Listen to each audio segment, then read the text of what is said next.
brabta mal-Anja tal-Poplu, tax dawn it-tip ta' espressjonijiet aħna dejjem drajnihom illi l-Anja tal-Poplu huwa miftuħ għalihom, huwa miftuħ għall-espressjoni ta' kulħadd, u ġvera, l-espressjoni mużikali u poetika wkoll. Ekku, fil-fatt l-Anja tal-Poplu kien beda 40 sanilu fl-1973 fejn dak kien ikun hemm ftit żgħażagħ bħalma llum ngħidu morna ċ-ċentru. Dak iż-żmien iż-żgħażagħ kienu jiltaqgħu il-YTC u dawn kienu jġorru l-kitarra, jagħmlu xi erba' versi, u għallu ejħa nagħmlu festival bejnietna, però lan tal-festival ma kienx ikun ta' kompetizzjoni iżda bħala biex wieħed jieħu gost u japprezza t-talenti ta' xulxin u hekk. U din baqgħet issir ta' kull sena. Ħafna artisti minn dan iż-żmien. Żgur ħafna, u ħafna kanzunetti illi għalkemm jgħaddi snin minn fuqhom tibqa' tismagħhom. U tibqa' hekk, dak it-tip li tifhimhom ma tridx ħafna ħsieb biex tanalizza l-lirika tagħhom, però wara tibqa' tewded fuqhom. Pereżempju jiena forsi milix insegwih mill-bidunet l-Anja tal-Poplu, però ġieli tisma' kanzunetti. Pereżempju dal-aħħar smajt kanzunetta veru antika ta' 77 Ħondoq ir-Rummin. Veru hekk li tibqa' tismagħha u tgħid inkitbet meta twelidt jien 36 sen ilu u illum il-ġurnata għadha kanzunetta li tmislek qalbek. U dawn it-tipi ta' temi soċjali wkoll. It-temi li jgħixu l-bnedmin illum il-ġurnata dak iż-żmien l-istess emozzjonijiet jibqgħu jinħassu llum ħafna minnhom. Josephine, jiena mhux xi sigriż li l-Anja tal-Poplu huwa festival verament tal-qalbi. U jkolli ngħidlek li minn dak iż-żmien law xorta naħseb li għandu post li huwa li ħbiss tiegħu biss fil-kalendarju kulturali ta' pajjiżna għaliex it-tip ta' kanzunetti li jiġu ppreżentati f'dan il-festival u t-tip ta' temi u l-istil anke tal-kanzunetti huma uniċi għalih, iridu propju jinkitbu jitfasslu għalih. Ekku, fih identità. Ftit ilu segwejna l-festival verament eċċellenti l-kanzunetta internazzjonali, il-festival internazzjonali tal-kanzunetta Maltija, verament festival sabiħ, issa ġej il-festival tal-Eurovision.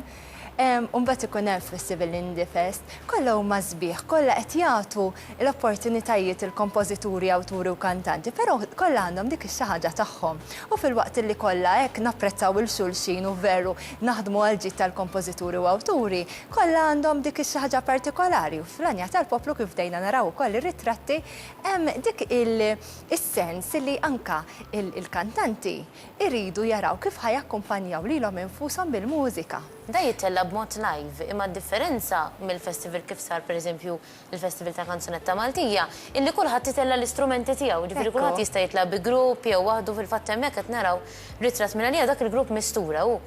Meħe mhux jista' jkun għax mhux qed narafhom Qed narafhom mhux kont fih dan il-festival. inti wkoll. Mela, dan il-festival kif qed ngħidu llum dan u għalan ta' din l-isloti biex inħeġġu kemm jista' jkun forsi dawk li qed jisimgħuna u għandhom dan id-don bħalma kellu Charles tal-kitba, il-lirika jew kompożizzjoni jew anke kantanti biex jibdew jaħsbu għaliex ħarġu regolamenti u r-regolamenti għall-festival l-edizzjoni tal-2014 ħajjalqu fl-24 ta' Jannar. Mela, dan il-festival ħatikteb il-kanzunetta, m'hemmx għalfejn inti biex taddija għal semi-final taddija inti biex tapplika, irid ikollok xi recording professjonali. Tonfoq ħafna flus biex niftehmu. Eżatt, mela inti tista' forsi b'kitarra jew pjanu, inti għaddejt il-melodija, għaddejt il-lirika u importanti li tkun tinftiem u hemmhekk inti applikajt l-applikazzjoni wkoll ta' 25 euro. Mbagħad minn hemmhekk meta jgħaddu dawn l-applikazzjonijiet kollha jkun hemm setta ġurija illi jkunu esperti fuq il-mużika u fuq il-kliem, però iżommu f'moħħhom illi m'hemmx għalfejn tkun ta' prodott high class.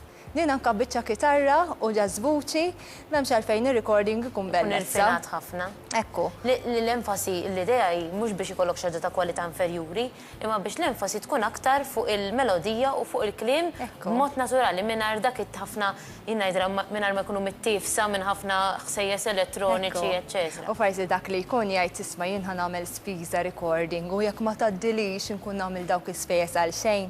Fil-verità m'hemmx għalfejn tagħmel dik l-ispiża għal min ikun irid jista' jkun hemm min jgħidlek jien nippreferi jekk tkun għamilt taf recording studio u tkun eċċellenti biex ngħaddiha għall-eliminatorja.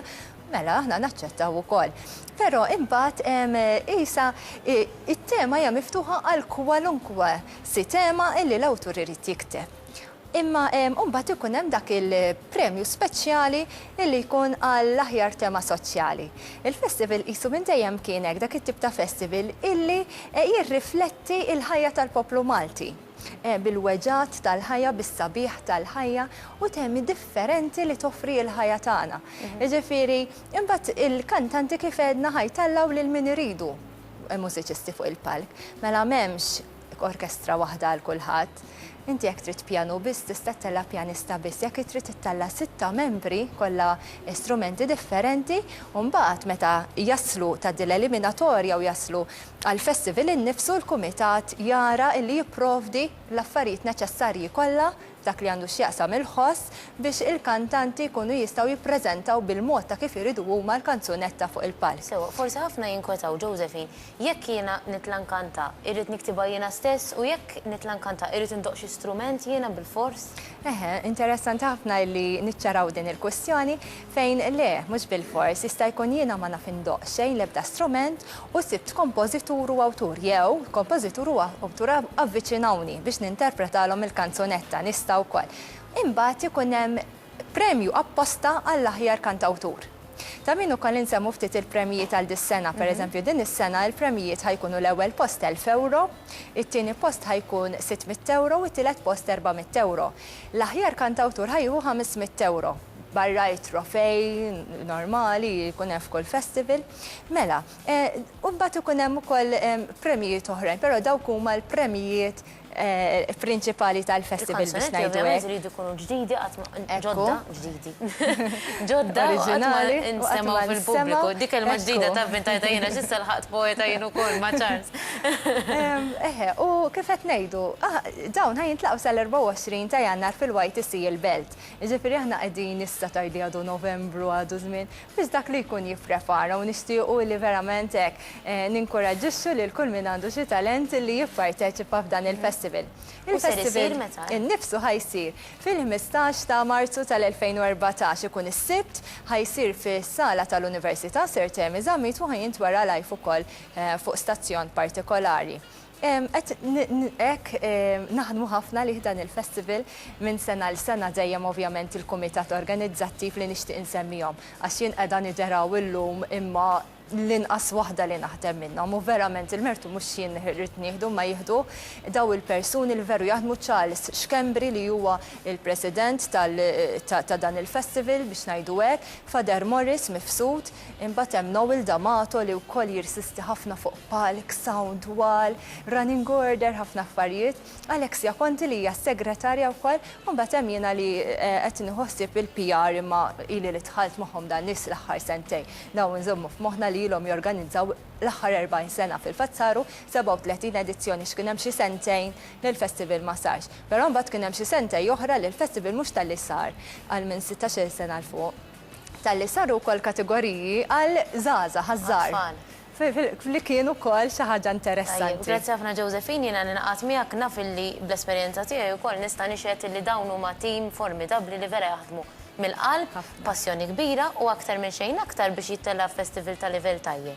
Però biex jinżamm dak il-livell ta' ħbiberija u ta' amicizja li tant jikkaratterizza dan il-festival minn festivals oħrajn li beda f'ambjent ta' ħbieb. U nixtiequ li anka issa jittella wara kollox il-mużika hija xi ħaġa ta' ġabra li dak li jkun jista' jingħaqad isib art komuni ma' ħadd ieħor biha u hekk għandu jkunu permezz ta' din il-festival naħseb planet jingħad laħaq tajjeb. Proset ħafna lilek ukoll. Permettili nirringrazzjaw ukoll il-Malta Arts Fund li bil-kollaborazzjoni tagħhom u finanzjament ukoll min-naħa tagħhom nistgħu ntellaw dan il-festival. Grazzi l-Malta Arts Fund. Grazzi ħafna lilek min jixtieq aktar informazzjoni jista' jidħol www.anjafest.com jew nkella jfittex il-Festival Anja tal-Poplu fuq il-Facebook. Minn hawn ftit ieħor